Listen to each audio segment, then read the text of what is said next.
এটা তোমার শেষ দিন। বলো, তোমার শেষ ইচ্ছা কি? আমার শেষ ইচ্ছা হলো আমার বিয়ে হয়ে যাক। শুধু এইটাই খোয়াইশ। এটা তোমার ইচ্ছা কোনোভাবে পূরণ হবে না। তুমি একজন বন্দী, কেন হবে না? আপনি চাইলে আপনিই আমাকে বিয়ে করে নিতে পারেন। এই আমার শেষ খোয়াইশ। তুমি সময় নষ্ট করছো। তাড়াতাড়ি বলো, তোমার শেষ ইচ্ছা কি? এমন খোয়াইশ কখনোই মানা হবে না। আমি দেখে নেব কিভাবে পূরণ হয়। না, আমাকে ছেড়ে দাও। তুমি ঠিক করছো না। আজ আমি আমার কাজ করেই ছাড়ব। এভাবে তোমাকে ছেড়ে দেব না। তুমি এভাবে ঠিক করছো না। প্লিজ, ১-২ মিনিট ধৈর্য ধরো। তারপর আমার কাজ হয়ে যাবে। তারপর আমাকে মৃত্যুদণ্ড হয়ে যাবে। গতকাল সে যেটা করেছে আমার সাথে, পুলিশের সাথে, আজ পর্যন্ত কেউ এমন করেনি। আজ গিয়ে তাকে দেখি। একজন বন্দী যাকে মৃত্যুদণ্ড দেওয়া হয়েছিল, যখন তাকে শেষ ইচ্ছা জিজ্ঞেস করা হলো, সে এমন এক খোয়াইশ করল যে পুরো জেলে তোলপাড় তৈরি হল। সে বলল, আমার ইচ্ছা হল জীবনের শেষ রাতটা এক কুমারী মেয়ের সাথে কাটাতে, যে নিজের রাজি হয়ে আমার বউ হবে। মসজিদে ঘোষণা করে দিন কেউ রাজি আছে কি না। পুলিশেরা একে অপরের মুখ চাওয়াচাওয়ি করতে লাগল। সত্যিই কি তার এই ইচ্ছা পূরণ করা সম্ভব? মেয়েটাই বা কোথায় পাওয়া যাবে? আর বিয়েও যদি হয়, সেই রাতে কি হবে? আমার নাম ফারহা আনসারি। আমার নাম ফারহা আনসারি। আমি ৪০ বছরের একজন লেডি ইন্সপেক্টর। আমার জীবনের বেশিরভাগ সময় কেটেছে আদালত, থানা আর এই জেলের দেয়ালের মধ্যে। আমি অসংখ্য মুখ দেখেছি। কিছু নরম, কিছু কঠিন, কিছু নিরীহ। দেখালেও ভিতরে পাথরের মতো কঠিন। কিন্তু বন্দি নম্বর ৯-১-৭ অর্জুন আমাকে অদ্ভুত এক উলঝনে ফেলেছিল। সে সাধারণ অপরাধী লাগত না। তার চোখে ছিল গভীর এক ধরনের বিষাদ, আর মুখে এমন শান্তি যেন সব বুঝেও চুপচাপ বসে আছে। সে মাত্র ১৯ বছরের ছেলে। এটা ভাবলেই আমার বুক কেঁপে উঠত, যে ছেলেটা এখনও পৃথিবীটাই ঠিকমতো দেখেনি। তাকে এখন পৃথিবী ছেড়ে যেতে হবে। অর্জুন কম কথা বলত, যেন শব্দ তার কাছে আছে, কিন্তু সেগুলোর কোনো দরকার নেই। অনেকবার মনে হয়েছে তাকে জিজ্ঞেস করি, অর্জুন, তুমি কোন ভুল করেছিলে যে তোমাকে মৃত্যুদণ্ড দেওয়া হলো? কিন্তু তার মুখের বিষাদ আমাকে থামিয়ে দিত।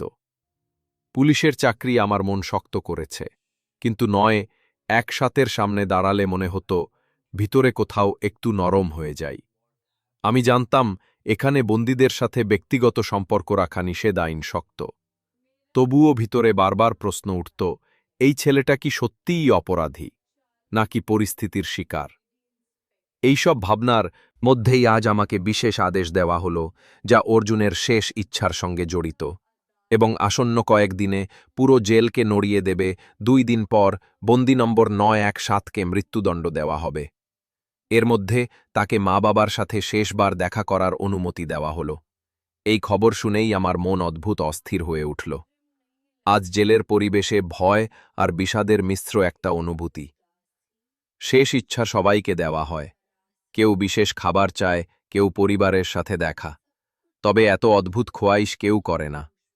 অর্জুনের মা যখন তাকে জড়িয়ে ধরে কাঁদছিলেন, তখন আমার বুক কেঁপে উঠেছিল। তিনি বলছিলেন, তুই নির্দোষ। এই বিশ্বাস আমাকে ভেতর থেকে নেড়ে দিয়েছিল। সেদিন আমাকে অর্জুনের শেষ ইচ্ছা জিজ্ঞেস করার দায়িত্ব দেওয়া হলো। আমি ভেবেছিলাম হয়তো সে পরিবারের সাথে একটু সময় চাইবে বা কোনো সাধারণ কিছু চাইবে, কিন্তু তার মুখে ছিল অদ্ভুত শান্তি। আমি জিজ্ঞেস করলাম, অর্জুন, তোমার কোনো শেষ ইচ্ছা আছে যা আমরা পূরণ করার চেষ্টা করতে পারি? সে প্রথমে চুপ করে রইল, তারপর বলল, আমার একটা খোয়াইশ আছে, কিন্তু কথা দাও সেটা পূরণ করার চেষ্টা করবে। আমি বললাম, এটা প্রতিটি বন্দীর অধিকার। তোমার ইচ্ছা পূরণের চেষ্টা করা হবে।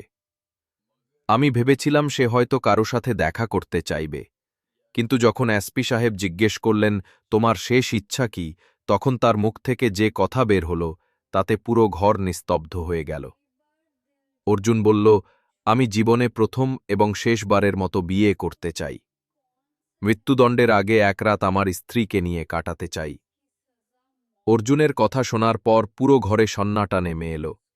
আমি এসপি সাহেব এবং অন্য অফিসাররা একে অপরের দিকে তাকিয়ে রইলাম। কিছুক্ষণ চুপ থাকার পর এসপি সাহেব বললেন, বিয়ে তো করানো যেতে পারে, কিন্তু ভাবো কোন মেয়ে তোমার সাথে বিয়ে করবে? যখন সবাই জানে তুমি দুদিন পরে মৃত্যুদণ্ড পাবে, তুমি গরিব ঘরের ছেলে, না তোমার ধন সম্পদ আছে, না প্রভাব, কোন মেয়ে নিজের জীবন একদিনের বউ হয়ে নষ্ট করবে? অর্জুন সব শুনে শান্তভাবে দাঁড়াল। তার মুখে ছিল অদ্ভুত শান্তি। সে বলল, আমি আমার কথায় অটল আছি স্যার, আমার শেষ ইচ্ছা এটাই।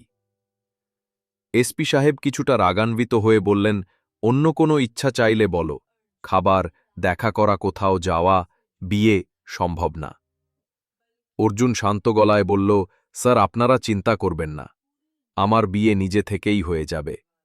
শুধু একটা কাজ করুন, মসজিদে ঘোষণা করিয়ে দিন যে বন্দী অর্জুন শর্মা মৃত্যুদণ্ডের আগে একদিনের জন্য বিয়ে করতে চায় এমন কোনো মেয়ে যদি নিজের ইচ্ছে রাজি থাকে, তাহলে সে যোগাযোগ করুক। এটা শুনে আমি চমকে উঠলাম। পুরো ঘরে অবাক নীরবতা ছড়িয়ে পড়ল। কেউ বিশ্বাসই করতে পারছিল না এমন অদ্ভুত শর্ত কেউ দেয় কিভাবে। অর্জুন আবার বলল, যদি কোনো মেয়ে রাজি হয় তাকে আটকাবেন না, না হলে আমি আর কোনো ইচ্ছা জানাব না। বর্তমান সময়েই আমাকে ফাঁসি দিয়ে দিন। তার চোখের সত্যতা এমন ছিল যে কেউ না বলতে পারছিল না। এসপি সাহেব অসহায়ের মতো কাঁধ ঝাঁকিয়ে বললেন, ঠিক আছে, ঘোষণা করাই, তবে আমরা নিশ্চিত কোনো মেয়ে আসবে না। কে এমন শর্তে বিয়ে করতে চায়? সেই সন্ধ্যায় জেলের পাশের মসজিদ থেকে ঘোষণা দেওয়া হল, বন্দি নম্বর 917 অর্জুন শর্মা শেষ ইচ্ছা হিসেবে একদিনের জন্য এমন এক মেয়েকে বিয়ে করতে চায় যে স্বেচ্ছায় রাজি হবে। যদি কেউ রাজি থাকে তাহলে জেল কর্তৃপক্ষের সাথে যোগাযোগ করুক। এই ঘোষণা লখনৌ জুড়ে ছড়িয়ে পড়ল, কিন্তু আমাদের মনে বিশ্বাস ছিল কেউ আসবে না। আমাদের ধারণা ছিল কোনো মেয়ে এমন শর্তে বিয়ে করতে রাজি হবে না। অর্জুন গরিব ছেলে না, তার পরিচয় আছে না অবস্থান, তাকে কে বউ হিসেবে নেবে? আমাদের কাছে পুরো ব্যাপারটা রসিকতার মতো লাগছিল।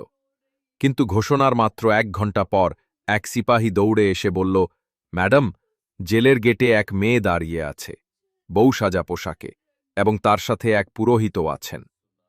এটা শুনে এসপি সাহেব এবং আমি হতভম্ব হয়ে গেলাম। আমরা দ্রুত বাইরে গেলাম। সামনে দেখলাম 17-18 বছরের এক নরম চেহারার মেয়ে দাঁড়িয়ে আছে। সে লাল বিয়ের পোশাকে পুরো সাজানো, কিন্তু মুখে অদ্ভুত শান্তি আর দৃঢ়তা। তার পাশে এক বয়স্ক পুরোহিত দাঁড়িয়ে, হাতের মধ্যে বিয়ের রেজিস্টার। এসপি সাহেব কঠিন গলায় জিজ্ঞেস করলেন, পণ্ডিতজি, এটা কি ব্যাপার? এই মেয়েকে? পুরোহিত সম্মান করে বললেন, সাহেব, এই মেয়েটা বললেন, সাহেব, এই মেয়েটা নিজে আমার কাছে এসেছিল। বলেছিল সে অর্জুন শর্মাকে বিয়ে করতে চায়। আমি অনেক বোঝানোর চেষ্টা করেছি। বলেছি সে মৃত্যুদণ্ডপ্রাপ্ত বন্দী। তুমি কেন নিজের জীবন নষ্ট করছ? কিন্তু সে রাজি হয়নি। সে বলেছিল এটা তার নিজের সিদ্ধান্ত। সে অর্জুনকে সত্যিকারের ভালোবাসে। তার কথা শুনে আমার শরীর কেঁপে উঠল। পুরো জেলের আঙ্গিনায় নীরবতা নেমে এলো। আমরা বিশ্বাসই করতে পারছিলাম না কেউ এতটা ভালোবেসে সবকিছু ত্যাগ করতে পারে। আইন বলছিল বন্দির শেষ খোয়াইশ পূরণ করতে হবে। তাই অনুমতি দেয়া হলো, পুরোহিতকে ভেতরে আনা হলো। অর্জুনকে সেল থেকে বের করা হলো জেলের অফিসে। সাধারণ রীতিতে তাদের বিয়ে করিয়ে দেওয়া হলো। বিয়ে শেষ হলে অর্জুন হেসে বলল, এখন প্রতিশ্রুতি অনুযায়ী আমার স্ত্রীকে আমার কাছে পাঠিয়ে দিন। আমি তার সাথে কিছু কথা বলতে চাই, মাত্র 1 রাতের কথা। আমি শুনে চমকে গেলাম, কিন্তু এসপি সাহেব নীরবে মাথা নেড়ে দিলেন। আমি মেয়েটিকে অর্জুনের সেল পর্যন্ত পৌঁছে দিলাম, দরজা বন্ধ করলাম এবং বাইরে এসে দাঁড়ালাম। ভাবলাম কিছুক্ষণ পরেই হয়তো মেয়েটি বেরিয়ে আসবে, কিন্তু সময় যেতে থাকল। ভিতর থেকে হালকা ফিসফিস শব্দ শোনা যাচ্ছিল, যেন কেউ কিছু খুলছে বা করছে। আমি লক্ষ্য করলাম, কিন্তু ফিরে গেলাম। রাত গভীর হল। হঠাৎ জেলে একক তীব্র চিৎকার শোনা গেল। আমি দৌড়ে অর্জুনের সেলের দিকে গেলাম, দরজা খুললাম, দেখি মেয়েটি বিয়ের পোশাকে দাঁড়িয়ে, ঘোমটা নিচে দমম নিতে কষ্ট হচ্ছে। পুরো শরীর কাঁপছে। আমি হতভম্ব হয়ে জিজ্ঞেস করলাম, কি হয়েছে? তুমি তো নিজের ইচ্ছায় বিয়ে করেছিলে, এখন কি বদলে গেছে? মেয়েটি কাঁপা গলায় বলল, আমাকে এখান থেকে নিয়ে যান, আমি এখানে থাকতে চাই না। আমি ব্যঙ্গ করে বললাম, কেন? ভালোবাসার নেশা নেমে গেছে নাকি? পরিণামের ভয় পেয়েছ? মেয়েটি চুপ করেছিল, শুধু কাপড়ের আঁচল শক্ত করে ধরেছিল। মুখে ভয় যেন কিছু ভয়ঙ্কর দেখেছে। আমি দরজা খুলতেই সে বিদ্যুতের মতো দৌড়ে বাইরে বের হয়ে গেল। কিছু না বলে চলে গেল। আমি সেল বন্ধ করলাম এবং অফিসে ফিরে এলাম। সারা রাত ভাবতে ভাবতে ঘুমিয়ে পড়লাম। সকালে ঝড় নেমে গেল। এসপি সাহেব রাগে এসপি সাহেব রাগে আমার অফিসে ঢুকে বললেন, ইন্সপেক্টর ফারহা, তাড়াতাড়ি দেখো অর্জুন কোথায়। আমি অবাক হয়ে বললাম, স্যার, সে তো সেলেই আছে। বললেন, যাও, গিয়ে দেখো। আমার বুক ধুকপুক করতে লাগল। আমি দৌড়ে সেলের সামনে গেলাম। ডাকলাম, অর্জুন, বাইরে আসো। কিন্তু কোনো সাড়া নেই। জানলা দিয়ে তাকিয়ে দেখি দেয়ালের পাশে একজন মানুষ পড়ে আছে, পুরুষের পোশাকে। আমি দরজা খুলে তাকে সোজা করতেই আমার পায়ের নিচ থেকে মাটি সরে গেল। সে ছিল গতকালকার সেই মেয়েটি। এবার অর্জুনের কাপড় পরে অচেতন অবস্থায় পড়ে আছে। আমার হাত কাঁপতে লাগল। এসপি সাহেব এসে চিৎকার করে বললেন, এটা কি নাটক? অর্জুন কোথায়? আমি কিছু বলতে পারলাম না। তিনি রেগে বললেন, তোমার অসাবধানতায় পুরো জেল ব্যবস্থাপনা নড়ে গেছে। মৃত্যুদণ্ডপ্রাপ্ত বন্দী পালিয়ে গেছে।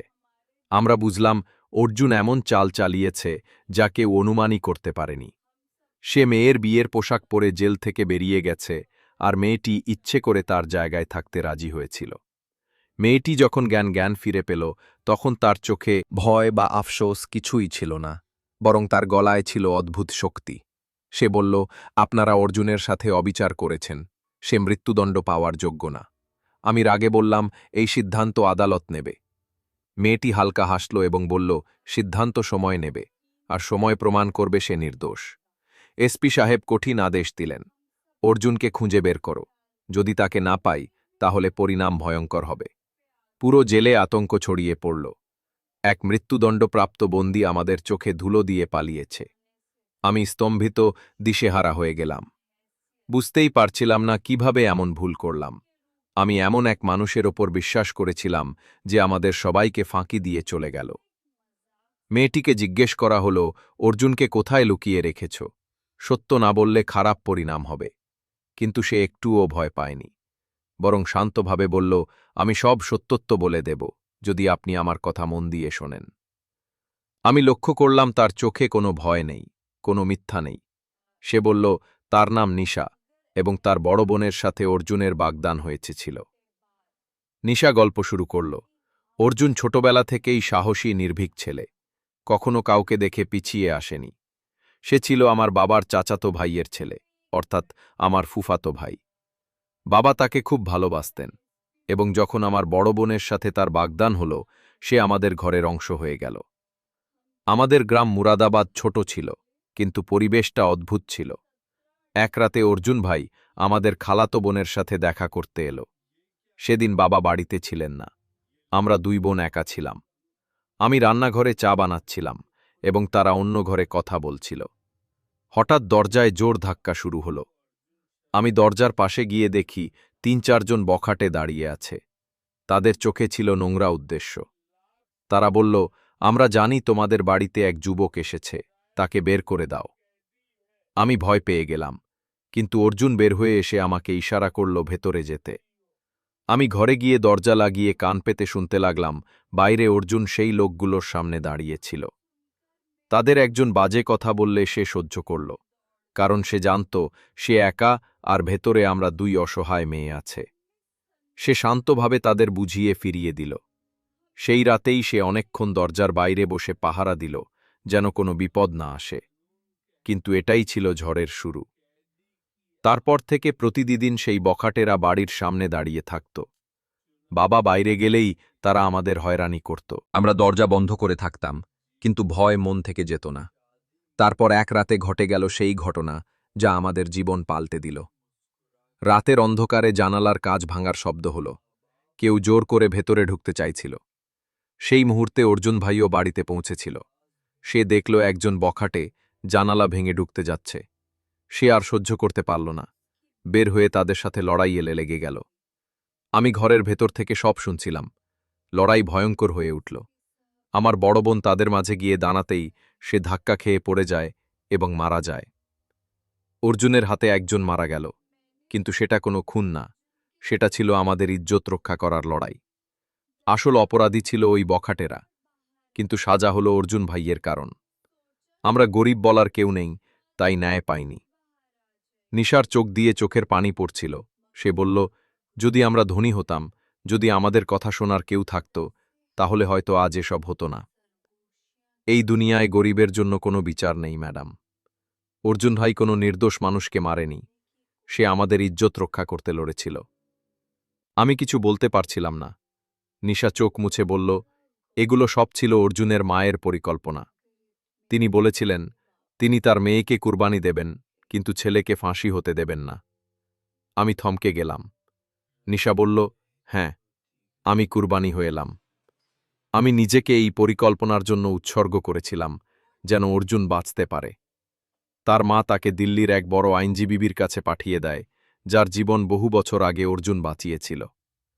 সেই আইনজীবী আদালতে গিয়ে সব সত্য তুলে ধরে, প্রমাণ করে যে অর্জুন ইজ্জত রক্ষার জন্য লড়েছিল, সে কোনো অপরাধ করেনি। আদালত তাকে নির্দোষ ঘোষণা করে। মিশার চোখে তখন আলো জ্বলে উঠল। অর্জুনকে মৃত্যুদণ্ড হয়নি, সে মুক্তি পেয়েছে। আমি অনেকক্ষণ চুপ বসে থাকলাম। নিশা চলে গেছে, কিন্তু তার গল্প আর সত্য আমার মনে গেঁথে রইল। আমি জানালা দিয়ে বাইরে তাকালাম। ভোরের আলো ছড়িয়ে পড়ছে। আমার মনে হলো কিছু গল্প সময়ের সাথে মুছে যায় না, তারা চিরকাল হৃদয়ে বেঁচে থাকে। বন্ধুরা, গল্পটা কেমন লাগলো জানাতে ভুলবেন না। আর যারা এখনও চ্যানেলটা সাবস্ক্রাইব করেননি, তারা সাবস্ক্রাইব করে রাখুন আর কমেন্টে জানান আপনি কোন জেলা থেকে দেখছেন।